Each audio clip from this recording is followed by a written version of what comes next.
Welcome back to St. Paul's Episcopal Church.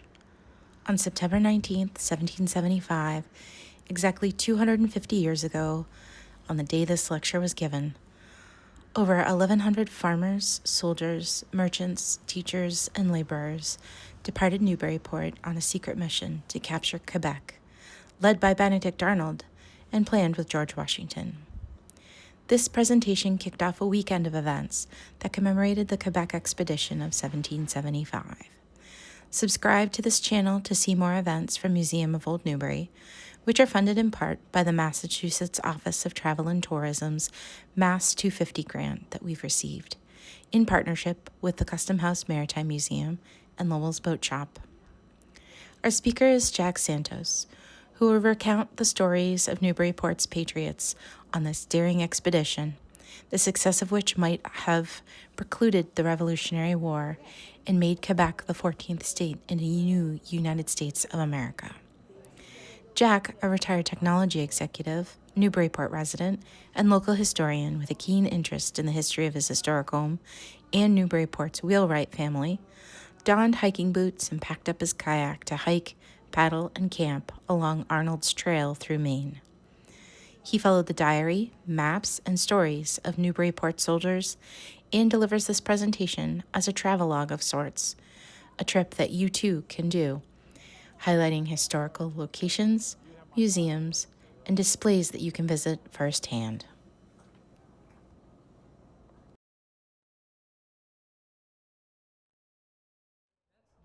For a few days in 1775, Newburyport was at the center of the American Revolution.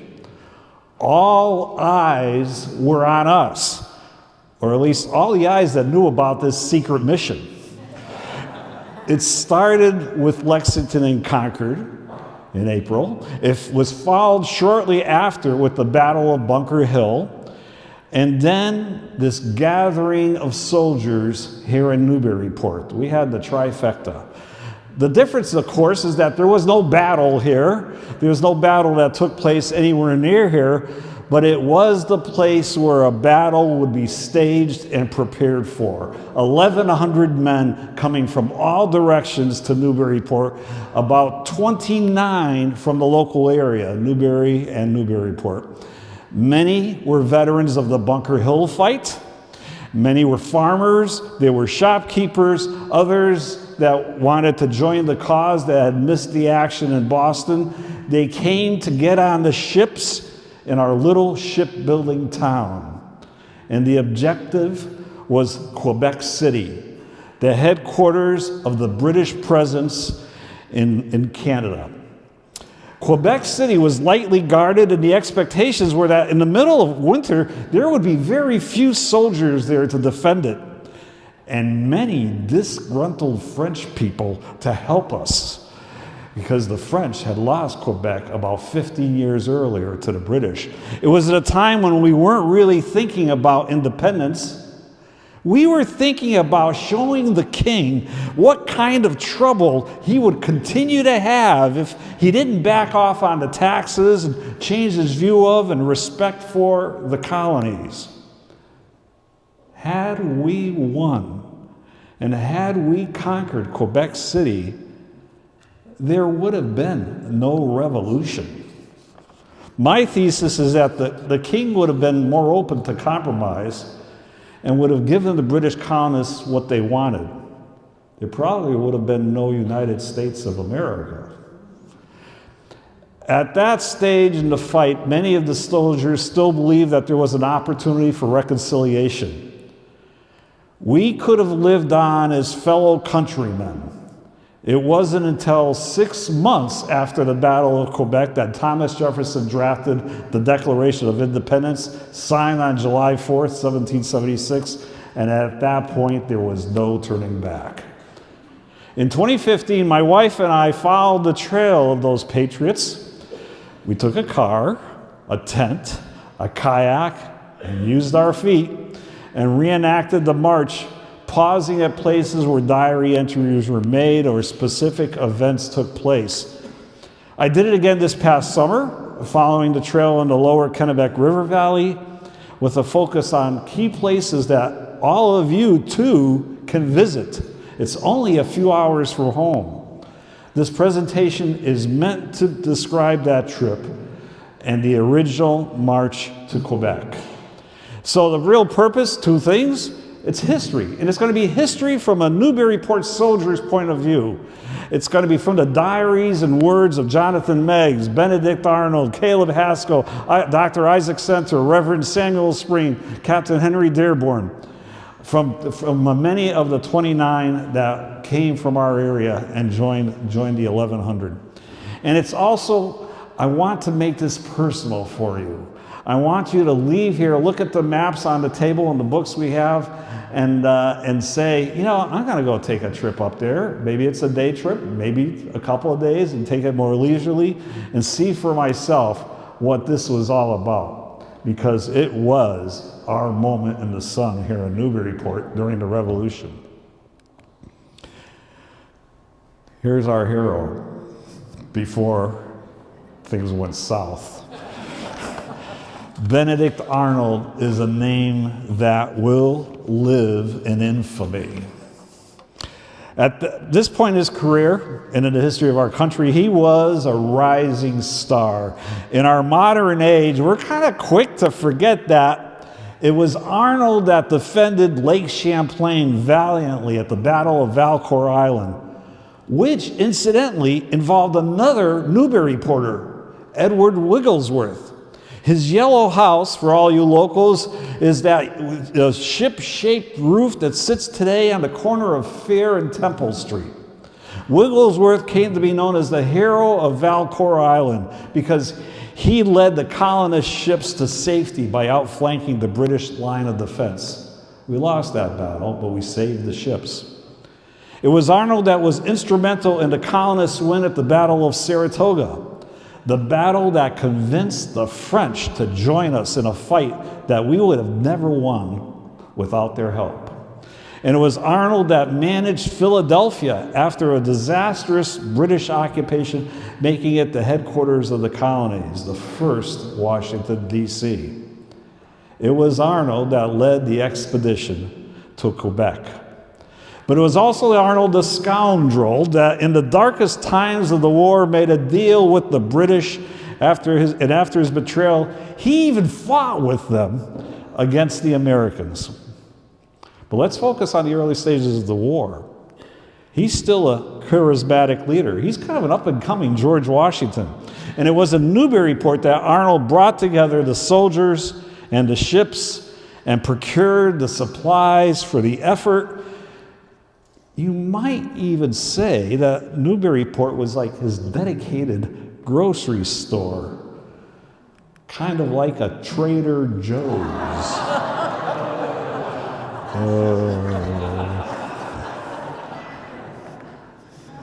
So here's the route. Colonel Arnold, he's not a general at this point, he's only a colonel. He's joined by General Philip Schuyler, remember the Schuyler sisters from Hamilton? And General Richard Montgomery.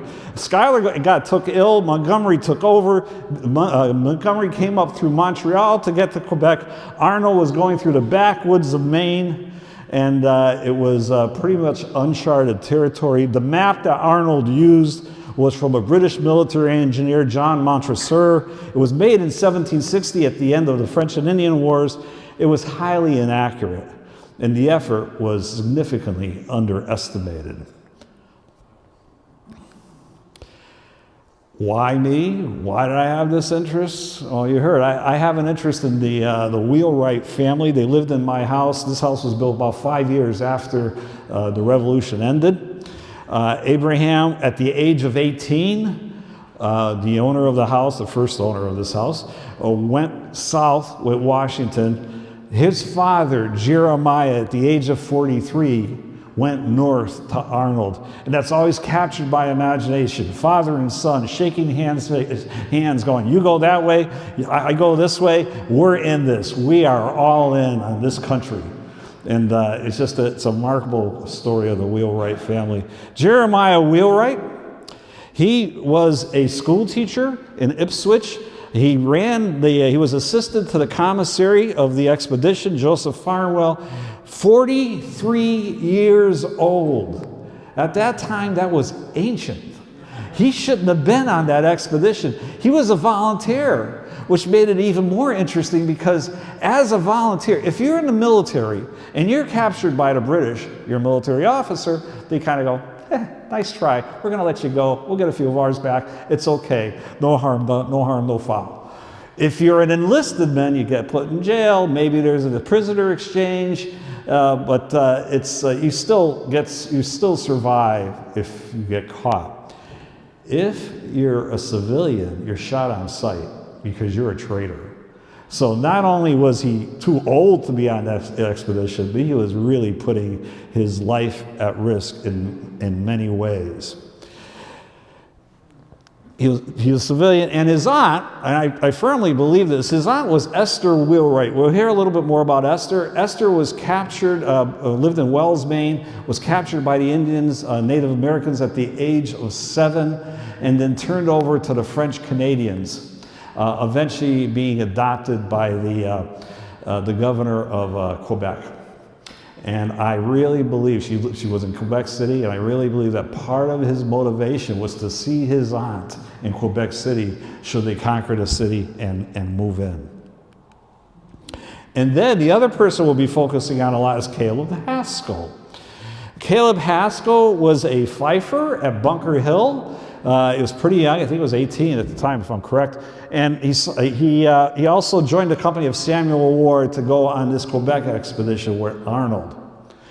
His accounts, his diary, is one of the most interesting and readable diaries you can get. And if you get the handout that we have in the back, it'll send you through a QR code to a website that will allow you to look up where you can look at his diary online and read it yourself. He wrote it every night on the site right after events happen.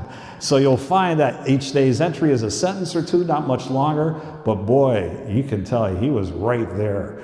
So Caleb, we thank him for his keeping track of what happened on that expedition. Now, all of you may have already known a little bit about the Arnold expedition or the expedition to Quebec by this monument on the Upper Green. I'm sure you drive by it every day if you drive on High Street or High Road. And if you look at it more closely, it describes the fact that that area was a campsite in the Upper Green. Now, they didn't camp just at the Upper Green. They also camped down by the river, near the ball fields, in the north end, and in the Mall, in that area. So there were 1,100 people. They had to camp somewhere around town, and there were enough to fill up a lot of spaces. But the plaque also commemorates the fact that already famous at the time, Daniel Morgan's riflemen from Virginia were part of the expedition. 96 men he had, and they camped at the Upper Green, and he played a significant role in this whole march to Quebec. There is one other sign that commemorates Morgan camping out at the Upper Green.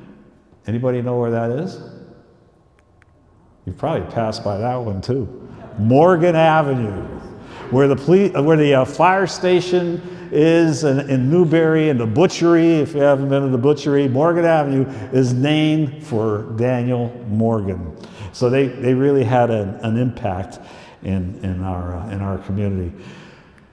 What you may not know is that the Archival Center at the Newburyport Public Library has a complete set of the Committee of Correspondence letters of the local committee heads with their counterparts in Boston and Lexington and other towns. And it's fascinating to go through those. They're priceless.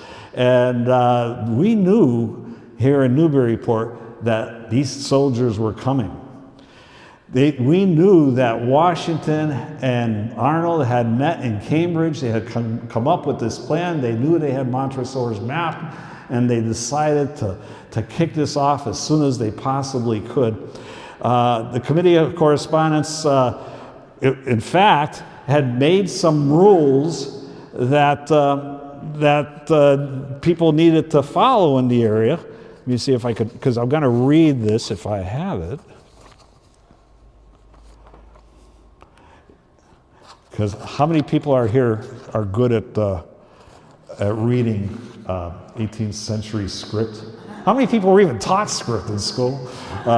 So I'll read it for you. Noted Mr. Jonathan Greenleaf be moderator for the present meeting. Noted that this committee will act upon the letter received from Colonel Arnold desiring them to prohibit the taverns and dram shops from selling spirituous liquors to the soldiers under his command. It's probably a smart move, no booze for the soldiers. Then again, noted that it be recommended to all innholders in this town to desist from selling any spirituous liquors, whatever, to the soldiers. Okay, I'm starting to get this. There's a theme here. And then again, noted that it be recommended to all retailers of spirituous liquors to desist from selling any liquors to any person, whatever, until further order from this committee.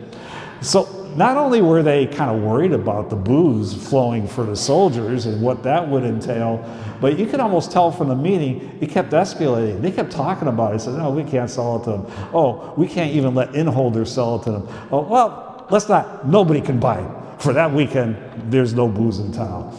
And that's exactly what happened during the preparation.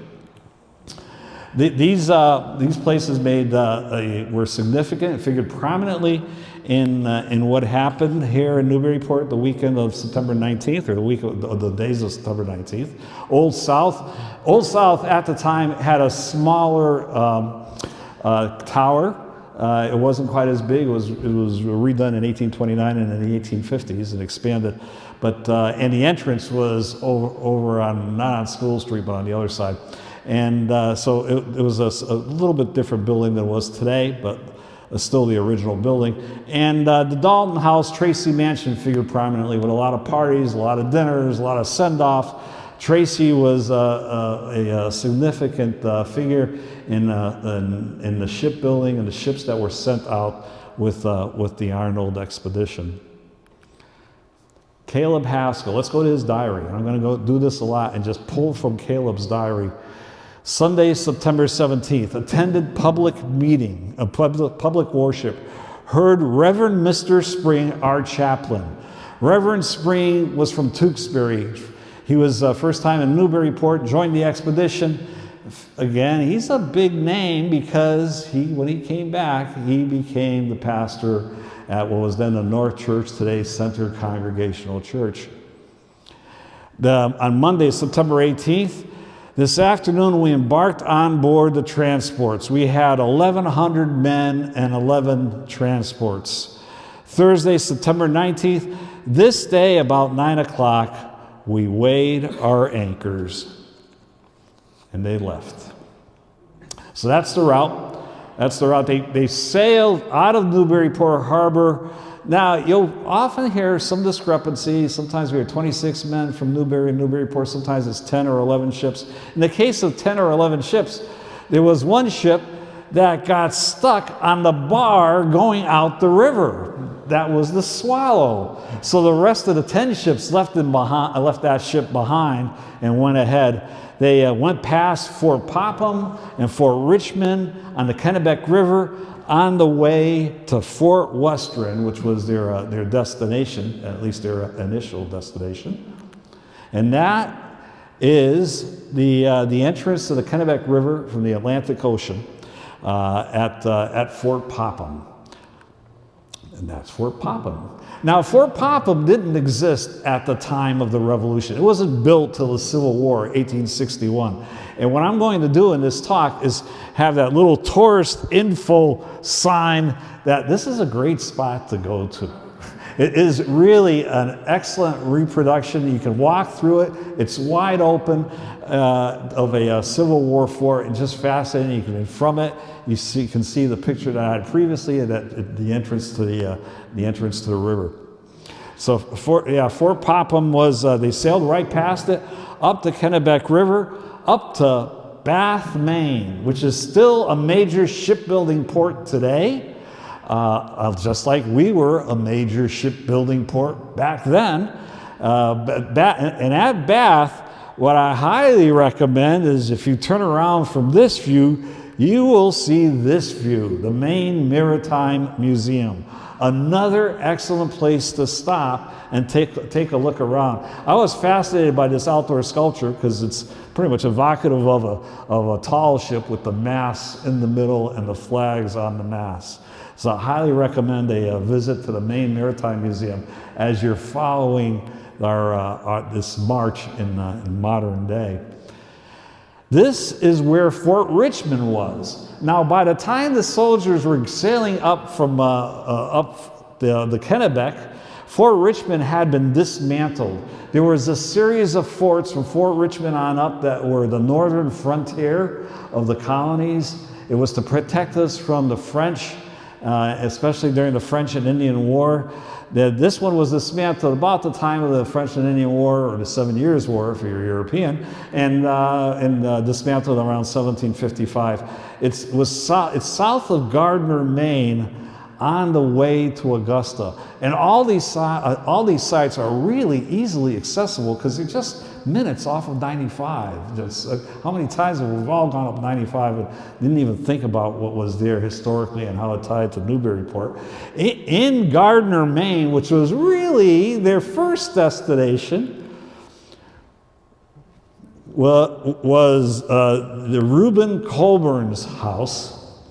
And Reuben Colburn was engaged by George Washington to build the ships to take the men upriver, up the Kennebec River.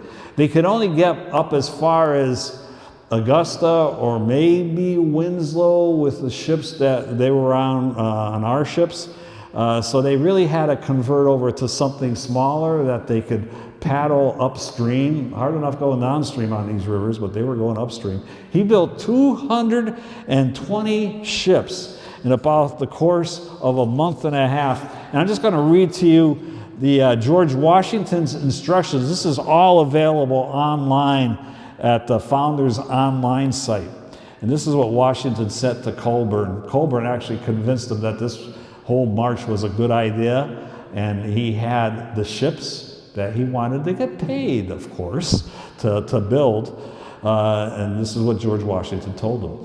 You are to go with all expedition to Gardnerstone upon the river Kennebec, and without delay proceed to construct 200 bateaux, to row with 4 oars each, 2 paddles, and 2 setting poles also provided for each bateau. You are to engage a company of 20 men consisting of artificers, carpenters, and guides to go under your command to assist. You are to purchase 500 bushels of Indian corn to provide for the workmen while they build the bateaux. And you are to bespeak all the pork and flour you can from inhabitants on the river Kennebec. A commissary, Jeremiah Wheelwright, will be immediately sent to and pay for the same. You will acquaint the inhabitants and the commissary and will have orders to purchase 60 barrels of salted beef and 220 pounds each barrel. You will receive 40 shillings lawful money for each bateau, which you are to pay the artificers and all the provisions and nails that they shall expend. That was on the 3rd of September. So they left here by the 19th and expected to be up at Gardner, Maine to pick up those boats. They made 220 of them, and then transfer from the ships that they left Newburyport into the boats. The boats were a big debate about what kind of boats. Poor Reuben had his own idea because he was really good at building bateaux, but the boat of choice for most Native Americans and even others was this, the canoe. And to this day, they still sit there and say, wow, why didn't they use a canoe? Well, they had a lot of provisions. I don't think a canoe would have been able to carry everything they needed. But if you go to the Maine Maritime Museum in Bath, you'll see this canoe, which was actually from that time period. It's the actual canoe preserved that the Native Americans used at that time. The bateaux look like this. And there was always 3 men in the boat, 3 men walking alongside on land, and they would kind of shift off. The bateaux, they didn't hold up very well. Colburn never got paid. He made a claim of 525 pounds. The federal government paid him 16 at the end of the war. He died penniless in 1818. Sound familiar? Nathaniel Tracy, who made all the privateers, expected a boatload of money from the government, and then when the war was over, he didn't get paid, and he died penniless here in our own town. So and you can tell, that's a pretty good picture on the right of the caulking they would use in the pitch, and that pitch just didn't hold up. It didn't have enough time to cure. The wood was green. A large part of the problem as they went upriver was that those bateaus just did not hold up. So the first stop was Old Fort Western, our next tourist stop. Again, a wonderful recreation of a fort that existed at the time. It's right in the center of Augusta, just a few minutes off of 95. And it's just remarkable where the jug came from, I guess. And in the fort is the original building that Arnold and the officers stayed at. James Howard was the captain of the fort. He was never a captain. It was an honorific title. He was never really in the military. And by the time the troops went up there, it wasn't really a military fort. It was his storehouse and home and things like that. But he welcomed them, and they stayed there. And if you don't believe that, it's in the center of Augusta. That picture on the right is Augusta City Hall, the old City Hall. So it's right there. The new City Hall is right behind it. I didn't include any pictures of the new City Hall. But it is the original house and original fort in Augusta, which is definitely worth a visit should you follow their footsteps like I did. Caleb Haskell says, September 24th on Sunday, last night a man was shot by another that belongs to the detachment. The wounded man died. They didn't get the memo. No booze. They were drinking. James McCormick killed Sergeant Reuben Bishop, and Sergeant Bishop became the first man on the expedition to be killed. Major Return Jonathan Meggs, who hails from Middletown, Connecticut, went into a little bit more detail. A number of soldiers being in a private house produced a quarrel, and Will McCormick, being turned out of the house, immediately discharged his gun into the house and shot a man through his body, of which he soon expired. McCormick was tried by court-martial and received the sentence of death. Well, 2 points. Benedict Arnold, being this early in the expedition, decided he needed to show some mercy because he knew it was going to get tougher, and he wanted to show the men that, yeah, he could be lenient. And so he commuted the sentence from death and sent McCormick back to Newburyport on the Swallow. Remember the ship that got stuck on the bar? Finally made it up. Took McCormick back, and returned Jonathan Meggs, Major Return.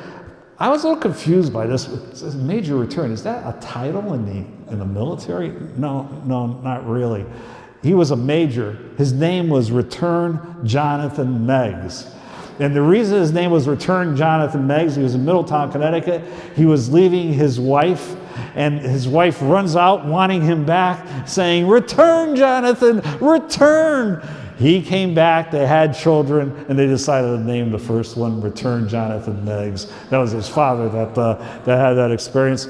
And, well, apparently it became a family tradition because Return Jonathan Meggs also had other children which he named Concurrence, Mindwell, Recompense, Silence and Submit, they were twins, Thankful, Mercy, Wait Still, and Church. So very unique naming in that family. But Arnold, on the Swallow, along with the prisoner being sent back, had a letter to Nathaniel Tracy. Our own Nathaniel Tracy lived in the library, except it wasn't a library, then it was his house. I must embrace this opportunity to acknowledge the many favors received by you at Newbury, and with my best respects to Mrs. Tracy, your brother, and Mr. Jackson. Arnold really liked Newbury. We did good by him in terms of outfitting his men in the expedition. The expedition goes up the Kennebec River, up to Winslow and Waterville, and then Skowhegan. Caleb Haskell talks about it, September 28th. This morning I set out by land, traveled 4 miles to Fort Halifax, And then on September 30th, he enters, set out in a bateau. We had a tedious time on passing the 5-mile falls. Now we are learning to be soldiers. I love that line, but you could tell that it was starting to get tough. At night, we encamped in Winslow. And if you drive up to Winslow, Maine, our next tourist destination, there will still be the Fort Halifax in Winslow, the oldest blockhouse in America, there for you to inspect. And at each of these locations, they built 5 new bateaus this year. And they've put bateaus at each of the locations so that you can go visit them yourselves. But I'll give you a tip. You don't have to go out to Maine to see a bateau. This weekend, there's one on the Custom House lawn. So take a walk down to the waterfront, go to the Custom House lawn, and you'll see a bateau that was a recreation of the ones that the troops used in the march to Quebec. It's also next to a Native American bashoon, which they'll be building over the next week or so. Fort Halifax, the oldest surviving blockhouse. If you look one way in that middle picture, it's beautiful, serene, scenic, Kennebec River. You look the other way, you start getting a feel of what they were up against. It was the waterfalls. They had to get those boats over the waterfalls. That was the first major fall. Dr. Isaac Center, the doctor on the expedition, said during all this time, bateaux were coming up and going over the falls. The falls are called the Taconic. Several of our bateaux began to leak profusely. They were made of green pine, and that in the most slight manner. My bateau had arrived at the fort in such a shameful condition that I was obliged to purchase another. So it was early warning. They were having major problems with the boats. Colonel Arnold, in a letter to General Washington, said about his men, they are amphibious animals, as they were a great part of the time underwater. They kept going up north to Skowhegan and Norwidgewok. Skowhegan is also on our list of things to visit should you try to take this trip. At this point, they're 15 days into the journey. 4 days from Fort Western. If you go by car, it's about 30 minutes. So we have a real advantage in modern times. The Captain Henry Dearborn, he said, talking about the falls at Skowhegan, and except for 2 bad falls, the land on the north side of the river is very good, where there are 2 or 3 families settled at Norwidgewok, and it's to be seen the ruins of an Indian town, also a fort and a chapel. If you go up there, you will find the remnants of that fort and chapel and school, because Norwidgewok was the northern part of the colony, mainly settled by the French and the French Canadians. So we were right on the border there. Father Bigot from the French Catholic priest, settled in Norwidgewok in 1694. In 1722, Father Sebastian Rail, who made a name for himself out in the Midwest and around Chicago, he was called the Black Robe, or the Apostle of the Abenaki, lived at Norwidgewok. 208 soldiers, militia, attacked Norwidgewok. 160 the Abenaki in what's known today as the Battle of Norwidgewok. Rail was shot going for his gun. His body was mutilated. His scalp redeemed by the colonists in Boston with those of the other dead. And the amazing thing, Jeremiah Wheelwright's aunt, Esther Wheelwright, was held here. She had been sent up to Canada to be adopted by the Canadian governor. So he was right hot on her trail of what she had been through. When you're in Skowhegan, highly recommend visiting the History Museum house in Skowhegan. And if you go there, you'll actually see some artifacts, not a jug, but they do have nails from what was used to build the bateaus, and a canteen that was dug up along the trail. That's a homemade nail. 10 years later, Jacob Perkins, at the Perkins behind the Museum of Old Newbury, the Perkins factory, and also a Byfield factory that he built. It came up with a way to automate the making of nails, so you didn't have children hammering these things and putting heads on pieces of metal. By then, they were machine made. 10 years later, that nail is clearly not machine made. And if you're in Skowhegan, you gotta stop at the Skowhegan Indian. Anybody know about the Skowhegan Indian?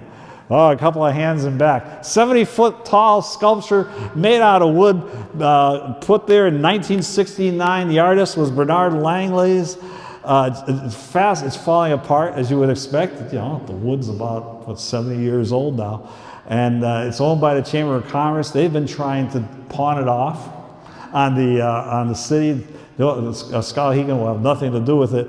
So if you got a little spending money, it's on the market for $1. You can buy a 70-foot tall wooden Indian or go up there now and visit it. It is kind of a fascinating sight. And that area also is the home for the Kennebec River rafting trips, or the Forks, for those of you who have gone rafting. Our soldiers, and Arnold knew that there were a lot of worse rapids ahead, so they decided that they were going to try to avoid them. Rather than going up the loop of the Kennebec and meet the Dead River and go across the Dead River that way, they felt that the best route was to do what the natives did, which is cut across this set of lakes and portage across and meet the Dead River lower on. And that's exactly what they tried to do as a shortcut around the rapids. Caleb Haskell on October 12th took our boats, loading our backs, carried them about 4 miles, rough walking, no path. We built a blockhouse to leave our sick. And that's where the blockhouse was that this jug came from. I also believe that could be one of 2 spots where our hero Jeremiah Wheelwright became sick. He was either at the hospital during this portage, or at a later point, which I'll mention a little later. If you're really interested and you like hiking, there's the great Carrying Place Portage Trail. It's a 10-mile trail. It's a fascinating walk to go across. It goes along the shores of the 2 lakes with a lot of signage that explains what happened there during the Quebec March. So I highly recommend that. If you would like to go sometime in the next few weeks, the Arnold Expedition Historical Society, also listed on the back of the handout that we have, does have a few walks planned. I think, let's see, they have a guided hike on October 18th, and a march across Carey Ponds, October 10th, 11th. It says registration closed. You can go to arnoldsmarch.org for more information. I'm sure they're not going to stop anybody from just tagging along if you so wanted to join them. Caleb Haskell on Monday, October 23rd, took the wrong branch of the river. Now they were starting to make the mistakes. They were getting tired. A lot of the men were sick.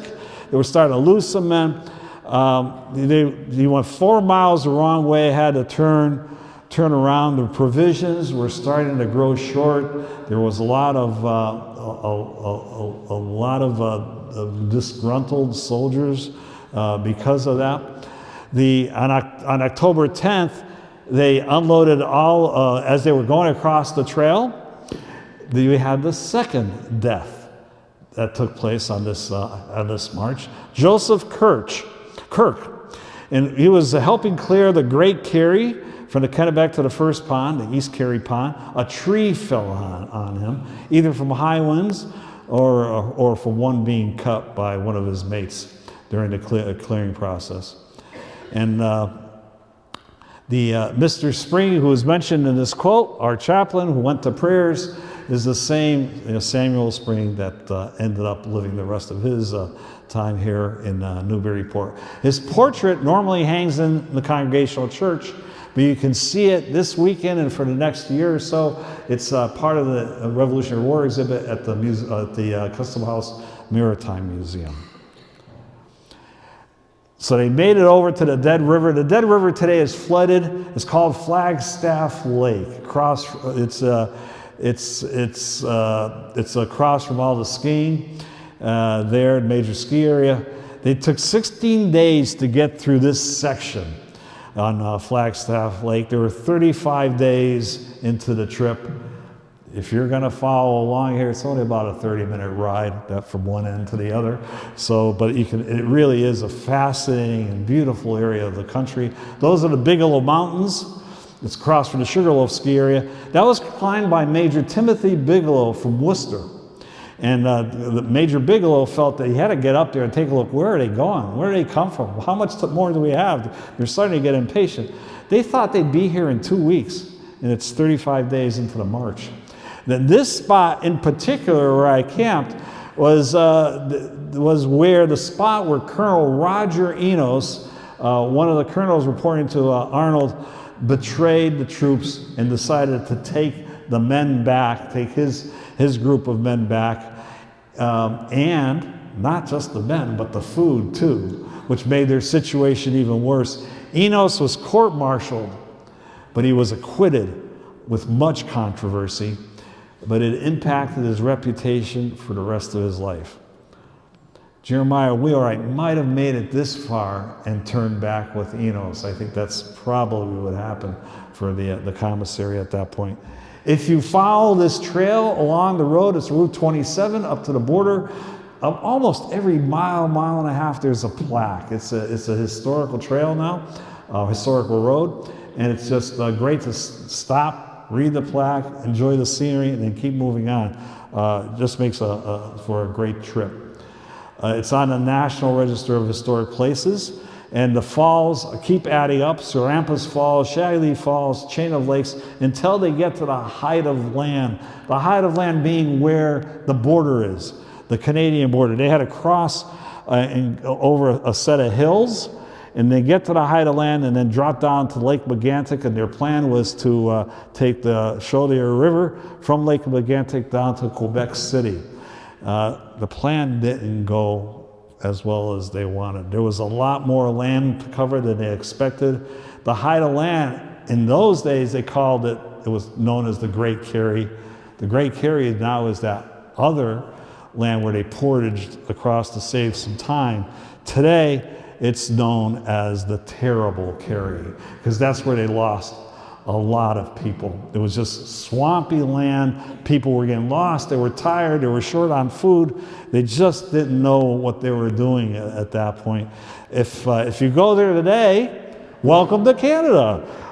This was taken in 2015. I suspect with all the money that's gone into the borders these days, that could be significantly upgraded. But if you go, send some pictures. I'd love to see what it looks like.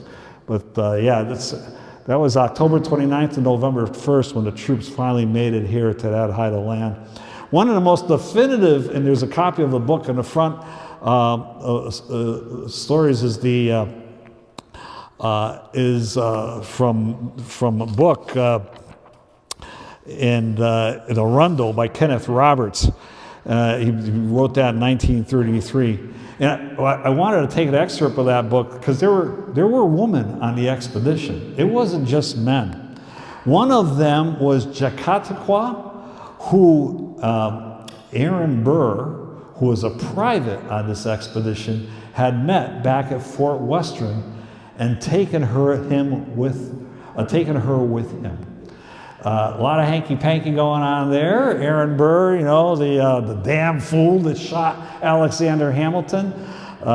He showed his true colors even early on. The rumors are that Chiquata and Burr had a child as a result of being together during this trip. But so that she was one of the females on the trip and went the whole way. Another was the wife of Sergeant Greer of Hendricks Company, who was known as a large, virtuous, and respectable woman. In a diary entry about Mrs. Greer was written, "My mind was humbled, yet astonished at the exertions of this good woman. Her clothes more than waist high as she waded before me to the firm ground.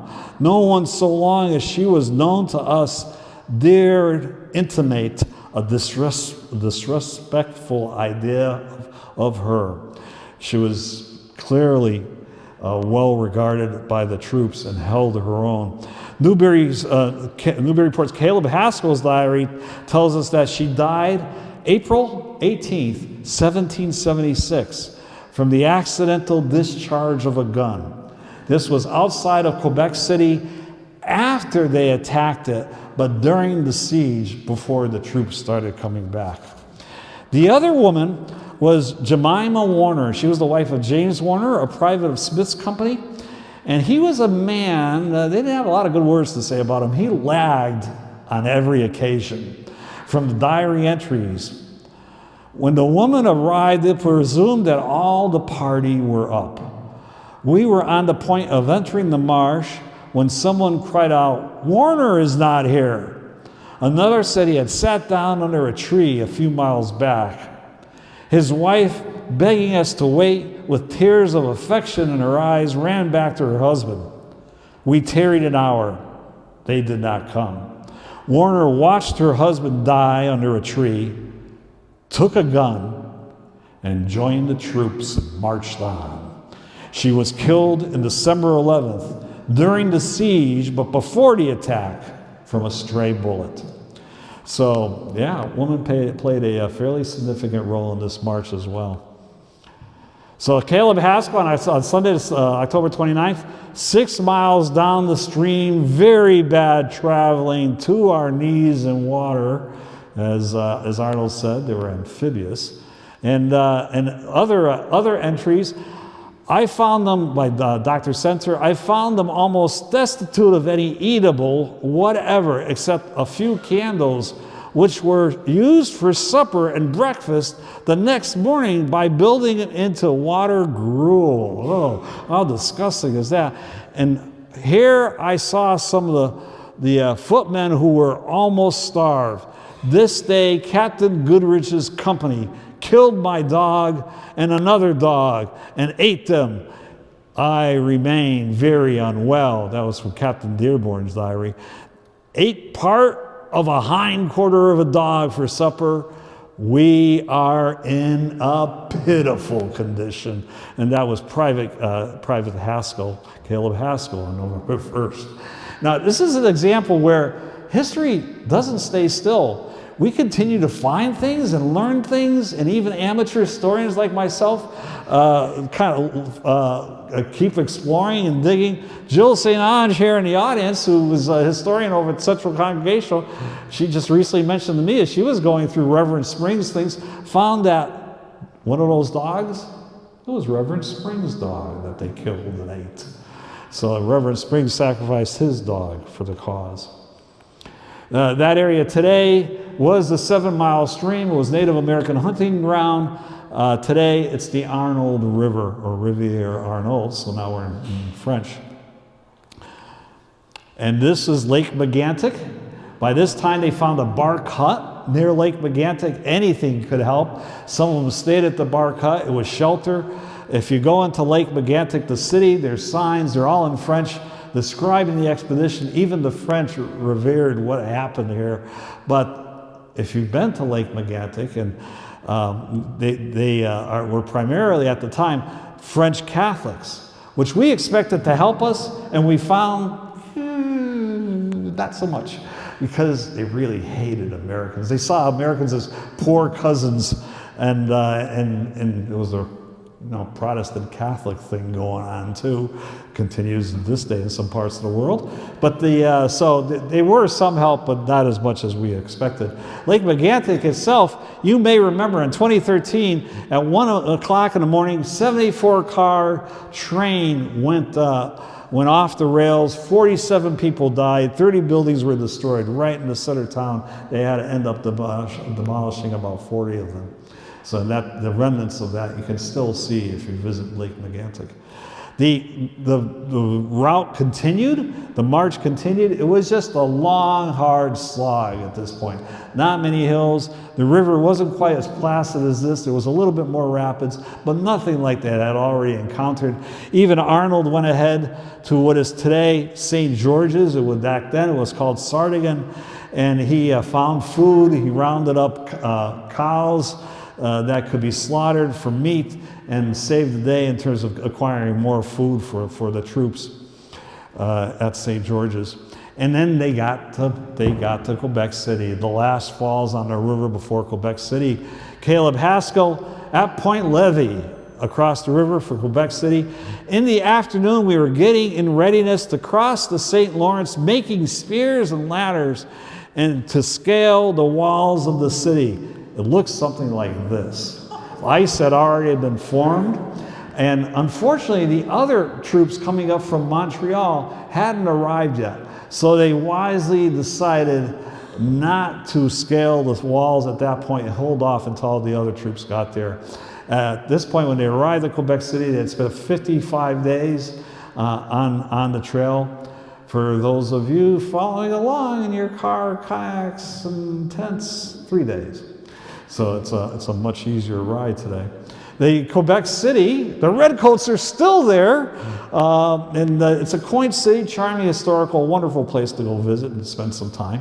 And you can also go to the Ursuline Convent. The Ursuline Convent is the oldest school in North America, and that's where Esther Wheelwright ended up. She was adopted by the governor of Quebec, but then became a nun at the Ursuline Convent, and she rose through the ranks to be Mother Superior. By the time the troops were getting there, she was Mother Superior of the Ursuline Convent, and she was being used as a translator because she knew both English and French. She was one of those, it was very common for Native American captured colonists to decide once they were in France not to come back, because life was so much better in Canada than it was in colonial North America.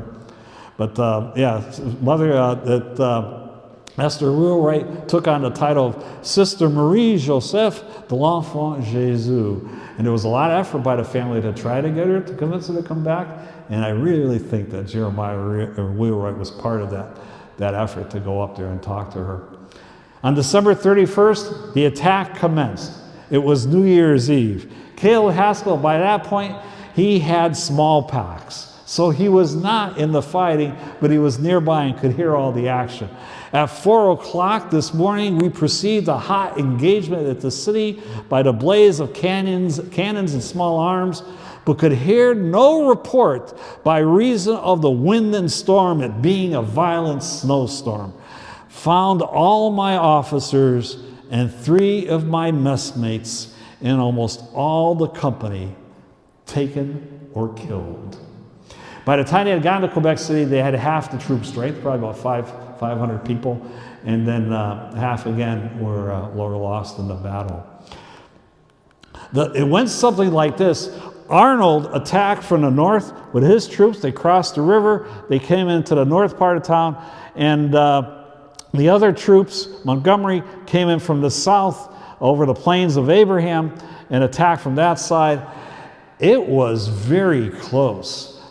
The Reverend Spring, Arnold got shot. The Reverend Spring actually carried him off the battlefield. Spring was known as a very big man and very capable. Aaron Burr was one of the few survivors in the southern attack. By that point, he had gone and moved from Arnold's army over to Montgomery's army. And it was, some of the stories, again, this is all rumor, is that Montgomery's troops had actually broken into the city gates.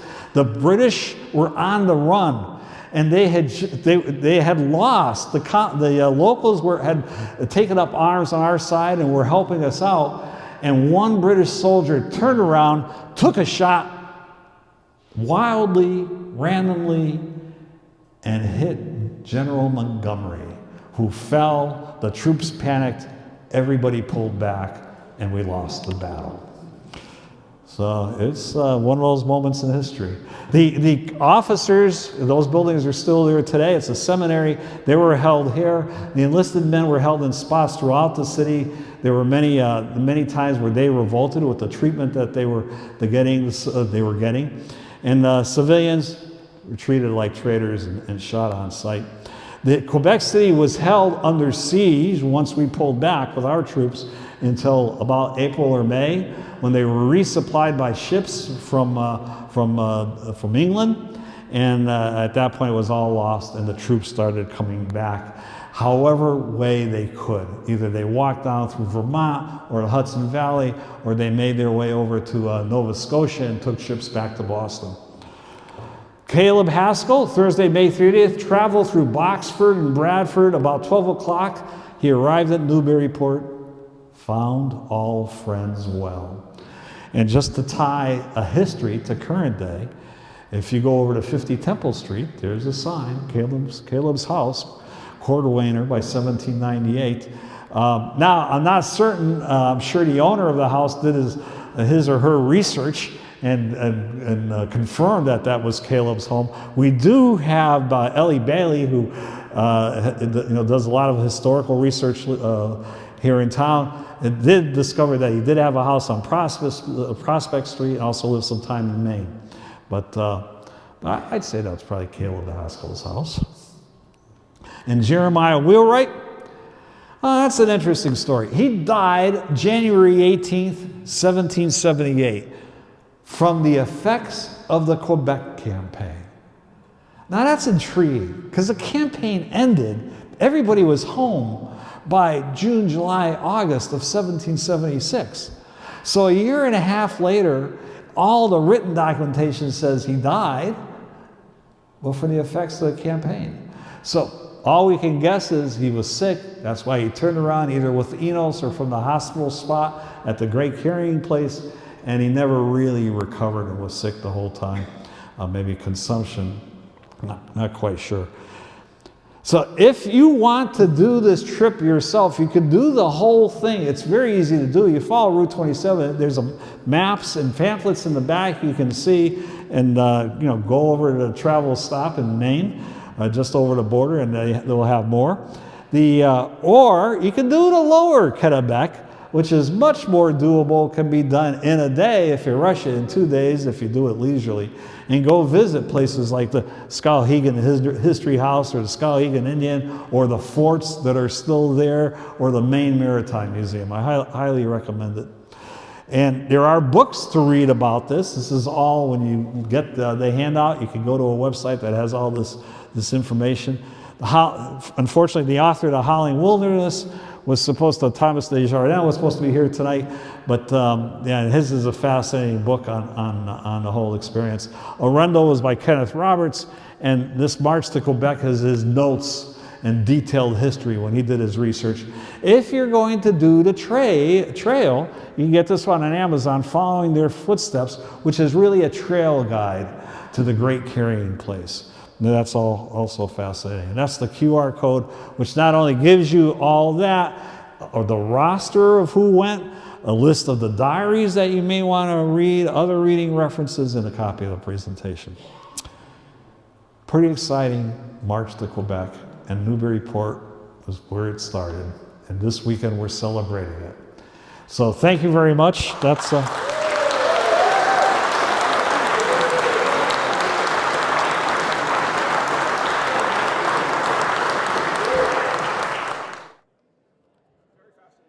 Okay, great, thank you. Oh my gosh, I do remember that, the petroglyphs. Yeah, so I did come across that.